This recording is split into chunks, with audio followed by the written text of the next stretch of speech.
Hi, I'm Wendy Wood, Manager of Communications and Community Relations here at Surry-Yadkin Electric Membership Corporation. Today I have three of your vice presidents with me to talk about some of the frequent topics that come up during our member annual survey as well as during daily conversations with our staff. I have with me Brian Kennedy, Vice President of Member Services and Public Relations, Misty Utt, Vice President of Finance and Accounting, and Ricky Bowman, Vice President of Operations. So Ricky, I'm going to start with operations if that's okay with you. Yes, be fine. So in this technology-centered world that we're living in right now, I know it's extremely important that we make sure we're providing reliable electricity to our over 27,000 member owners. Although we don't ever want the power to go out, unfortunately sometimes things happen and it does interrupt service. And sometimes I know those are weather related and sometimes that's not always the case. Can you talk about some of the main causes we have experienced on our system that lead to an outage? Most of it is weather related. Of course, in wintertime we have ice and snow, and springtime and summertime we have thunderstorms and high winds. And occasionally we have a tornado touchdown on our system somewhere. Of course, hurricanes coming, we know, prepare for that most of the time. So those are the main outages that people think of, but also we have animals that cause a lot of outages like squirrels, birds, and snakes. They can short a line out. We have 18 substations, so anything mechanical can happen, could take the power out. Of course, we have right-of-way, trees. Everybody knows how trees are, inside and outside the right-of-way. And once in a while, our provider will have us off, and when they do that, we work with them to get it back on as fast as we can.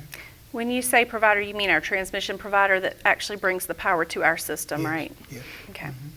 Can you explain a little bit of the difference between distribution lines and that system and the transmission system? Well, transmission lines, they come into our breaker stations, and they come in at 44 and 100 kV volts. They leave there, they go to our substations. And we have 113 miles of transmission lines. We have over 1,400 transmission poles, so it takes a while to inspect all this stuff. As you look outside and you see the power line, that's distribution line. That's coming in at 7,200 volts. And when you see our transformers hanging out there, you know that's stepping down to 240 volts that goes into your house. So that's kind of the flow of electricity to the house. So what steps does the cooperative take to reduce the chances of outages occurring? Well, in several ways. The distribution side, we have a yearly inspection of the distribution lines and poles, and we have an inspection of our transmission poles and lines.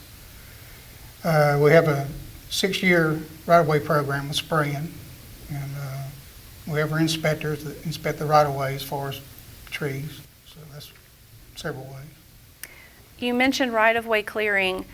Can you give me some information on how the distance of that right-of-way on each of those systems? And then can you be a little more specific on what we can and cannot do when it comes to trees that might be close enough to come into contact with the lines? I'll start with our transmission. Our transmission line has a total of 100-foot right-of-way. If you're standing on the line, it's 50 foot on this side and 50 foot on this side. Our distribution right-of-way has a total of 40 feet. If you're standing on the line, it's 20 foot on this side and 20 foot on this side. Anything in the right-of-way, as far as trees that are dead or leaning, we take them down as soon as we find them. If we find a tree that's outside of a right-of-way, we contact the landowner, and we work with the landowner to get that tree down.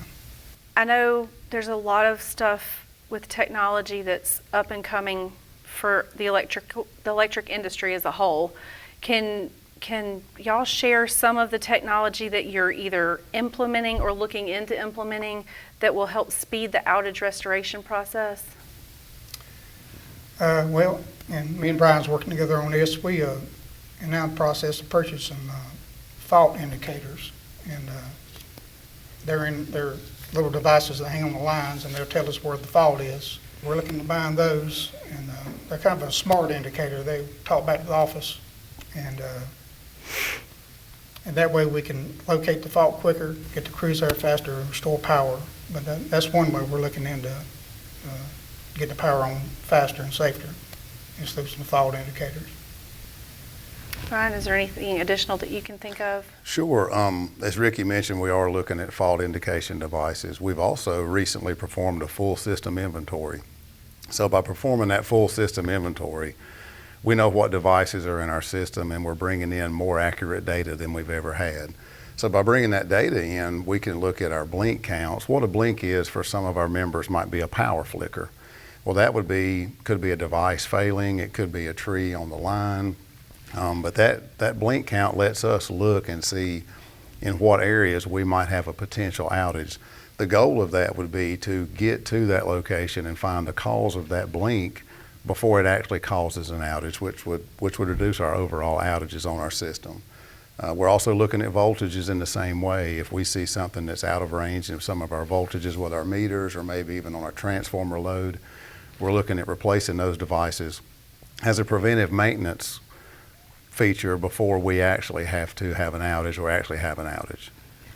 So, Brian, in addition to the technology to assist with restoration, what are some of the other things that we're doing with technology to meet the co-op's goal of providing outstanding service that powers our rural communities? Well, this year we've been active. The Department of Energy has opened up some grants for our cooperative and other cooperatives, so we have been active in trying to apply for those grants. One of those grants is GRIP, that's Grid Resiliency and Innovation Partnerships. The great thing about the grant is some of the projects that we're going to have to do anyway, the grant will help us offset and cover some of that cost. So the GRIP grant actually covers 50% of project costs. We're going to be looking at smart devices in the field, as Ricky mentioned, with the smart grid devices to where we can detect those faults. We're also going to be looking at copper replacement, which will help us with line loss. And we're also looking at other infrastructure upgrades. And again, it can all be, if it's tied into that grant, it'll be 50% covered. Another grant we're looking at is the ERA grant, which is Energy Improvements in Rural Areas. The great thing about this grant is it covers 100% of project cost. And we can apply for this annually for the next 5 years. So we can apply once a year for the next 5 years. It increases grid resiliency, and again, it's those two projects or those two grants, if we're awarded those grants, would really help us save money and help us save costs to our members. We're also partnering with Holler and Green Produce. They're one of our key accounts members on our system, and they're actually the largest cabbage distributor in the United States. So we've partnered with them on an ETRU project. ETRU stands for Electric Transportation Refrigeration Unit. So what that means is when they stage their trucks in their lot, they have to keep them cool. They're required to keep at a certain temperature. Well, instead of using diesel fuel and those trucks running for hours, we're using electricity. What this has done for Holler and Green is they've been able to offset their carbon emissions, which has improved their sustainability. They've reduced fossil fuels, which tie into our sustainability goals with our Brighter Future plan. And we've also increased kilowatt sales. It's been a great partnership with Holler and Green, and it's a win for everyone. Something else we've done is we've partnered with HomeServe and Generac. With HomeServe, that's a warranty program for our members, and they can choose a different package. It's totally optional, and depending on what they choose, it helps them offset some of those larger ticket item costs that maybe their homeowner's policy might not cover. We've also partnered with Generac and Carolina Generators, so our members can actually go through Carolina Generators. They'll come out, do a turnkey installation, and purchase a generator for their home. And so to qualify for that, I know they need to go onto our website and actually fill out a fillable form on our website to get that credit. That's correct, yep. So, Misty, another topic that comes up frequently is our rates and fees. Can you give a brief explanation of how we obtain our rates, how they're decided on and set? Sure. So every few years we'll actually consult with a third-party consultant, and we'll do a rate study. And what this is truly what is the cost to service our members. And we use a third party for several reasons. One is so we're not being biased, and it's a fair, competitive type rate. And one thing that we like to keep in mind is with our 7 cooperative principles, it meets 3 main of those principles. One is member participation, there's democratic control, and then the other one is concern for community. So to kind of speak about those, like with concern for community, again, we want it to be fair. We want it to be a minimal impact as possible. We want to make our rates understandable to our members so that way they can actually benefit from those rates. And then as far as member participation, we have several different groups that we serve power to, but our biggest group is residential members. We currently serve over 90% of our system is with residential members, and then we have a very little commercial industrial loads. But all of those are contributing to the cooperative. They're all member owners. And then the last big key point for cooperative principles is democratic member control. And what that means is our members have elected our board of directors, and when this third-party consultant presents those rates, they will actually vote on to implement those rates. And that board is members that are elected. They're correct. members of the cooperative too. Yep. Yes. So what elements can actually influence whether rates increase or decrease? So one of the biggest expenses that electric cooperatives have is wholesale power cost. So as that increases each year, we have to be mindful of that. But then we have other operating expenses, and both Ricky and Brian have spoke to those, but this is in relation to material costs, fuel costs, labor. How are those increasing and impacting? Even down to such as when we perform right-of-way, what are the contractors charging us and so forth. There's also, to be financially stable, we have to meet specific financial ratios. So we have to have margins, we have to have proper cash flows. And the other thing that we want to look at is we always want to be able to return those capital investments that our members pay. So we want to pay out capital credits. So all those are factors in a rate study. Misty, I know one of the biggest benefits for members is capital credits. Can you explain how that process works? As member owners, and they contribute to our system, each year after our expenses are being paid, the margins that we have left over are called capital credits. And we hold on to those for several years as we meet these financial goals and make investments in our system. And then we'll actually return those back as a capital credit retirement. And we usually do that right before our annual meeting. So how do you decide what gets returned? I know we have a certain system that we use to return those back to the members. Yes, so we actually retire on it's called the FIFO method, the first in, first out. So the members that first come on our system are the first ones to get paid out. Very good. So I know there are very few businesses who actually go out of their way to give their customers or consumers tips on how they can save money, but we love giving our members advice and suggestions and help them use as little electricity as possible and help save money as well. Misty, do you have any advice or tips for our members on ways that they can save? Yes, one of the biggest things is we encourage our members not to use their power so much on peaking times. So for example, in the summer months, when you come home from work in the afternoons, when everybody wants to crank up the AC and plug up their devices and wash clothes, and then that's expensive because the membership as a whole is everybody's using power at that time, and so that makes our wholesale power cost expensive also. So we've actually designed a rate. It's called Shift to Save. It's a time of day rate, and what this is actually encourages our members to shift their usage to either before or after that peak in time window. And if they do that, they're actually able to save money on their power bill because it's less expensive. And again, it saves our members as a whole. Very good. What else have you got? Some other tips and tricks. We offer free energy audits to our membership. So if you feel like that you have a higher power bill, we can send someone out to your location and they can look around your home and do different tests. It could even be something as simple as air leakage around your windows, and possibly investing in energy efficiency appliances. This will be beneficial to the member. What type of appliances? It could be your washer, your dryer, a dishwasher, your stove. Another good energy efficiency tool would be invest in smart thermostats, and this way you can control your AC and your heat. Goes back to helping with that time of day because you can pre-program it for those hours. Yes. Yeah. So what payment options are available for our members' convenience? Whoever wants to take that. I'll take this one, Wendy. Of course, you can pay by mail. You can use our kiosk outside of our office, and that is 24/7. That kiosk is open 24/7. Online, we've got a Smart Hub web portal, and we've also got a Smart Hub app that's a free download. So our members can sign up on the Smart Hub app, connect their account to it, and then put whatever payment method they would like to have on there. They can also monitor their energy use on that as well. They can. It's a great tool to monitor your energy use. And you can also you can sign up for alerts on our Smart Hub app, and those are like for outage alerts or text alerts. We offer those now for our members. So that's another great feature of Smart Hub. We've also got, if you call our office, we've got an option to connect to our secure payment gateway. It's option 2 in our phone tree, and you can make a payment that way. We've got a new feature called Incom Vanilla Direct Payments.